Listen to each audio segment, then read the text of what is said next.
This one, the 30C. I've flown in the Spectrum 4000 30C as well. For sport flying, it's fine. I mean, I don't really notice any difference between these two. I think most people would recommend a 4000. 5000 might be on the bigger side, especially for a 480 millimeter blade instead of a 550 stretch. 550 stretch just will work well, is what most people say. But for me, the sport flying, the two are practically the same. I don't do any 3D, so don't notice the difference. Flight times, I don't know. I mean, I'm going to test it, hover in one place, and then just see how much flight time we get on a 5000 versus 4000. If it's less than a minute difference between the two, then I would probably just go with the 4000. It probably isn't even worth doing the 5000 for the extra weight. It's like a trade-off, so I'm not quite sure if this is actually beneficial, even jumping up to 5000. We won't know until we test it, so that's to be determined. In terms of the controller, I am using a DX8. Works well. My settings, let's see what my settings are. Let's bring it up here.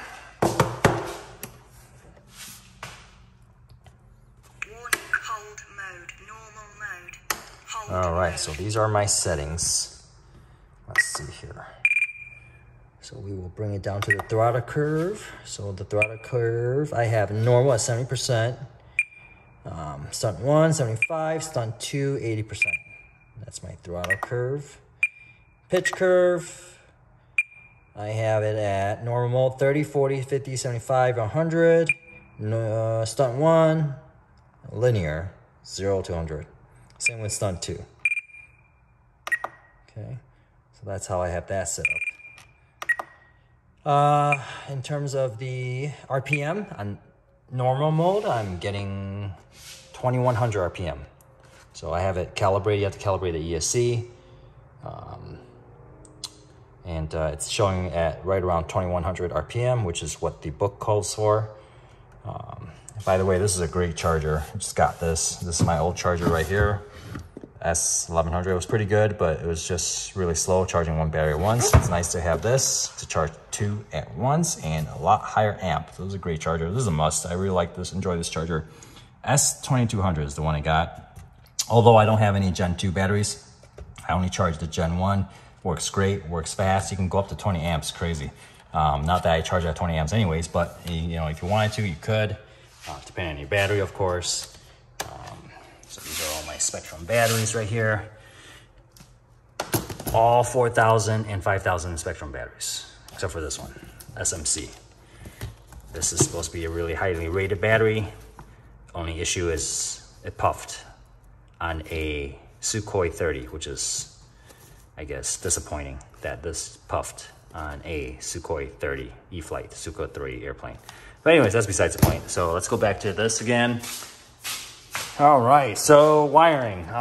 This is how I have it wired. Just kind of show you guys how I have it wired. So this is my wire position here. Everything goes through here. And I think the key for me works well to keep the vibration low on the flight controller is that there's some slack in these lines. This is not very tight at all.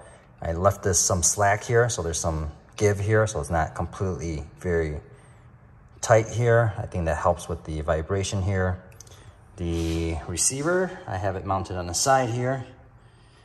And then on the other side, same, right over here. I have it mounted over here. So that's the other one I mounted, Jen. Some people don't like these, what are these called? Can't remember the name of this, the landing struts or whatever you call them. I like them. Some people say it looks like it's backwards, but you know, I like them. It's different. Carbon fiber is really thick too on this one here, nice and thick. I like the yellow band they have down here. It's really cool. Shows up really well in flight, and this little cushion thing works well too. Overall, great helicopter. I do highly recommend it. Except for these servos. I don't know what they're doing, including these servos. They should just either come up with a better servo, well, they do, include it in the Smart Support Kit, or, you know, charge more if you want, but include it instead of, you know, putting these servos in here. Because I think the only issue with these servos is reliability is an issue. It's really not reliable at all. Here's the tail. Pretty cool. Oh yeah, I do have ESC mounted down here, which I mentioned earlier. I have the cord, power cord running down here, which works great because when the battery is here, the battery cord comes down and it connects right in. And the concern was whether the wire from the ESC would hit the motor, but it's all zip tied down, so it's not gonna touch anything. Looking at the bottom of it, let's see how the bottom here looks. It's zip tied. See that? It's zip tied to the bottom of the frame, so you don't have to worry about it getting shredded by the motor or anything. It's totally fine. Another nice thing of mounting it down here is I can access the programming.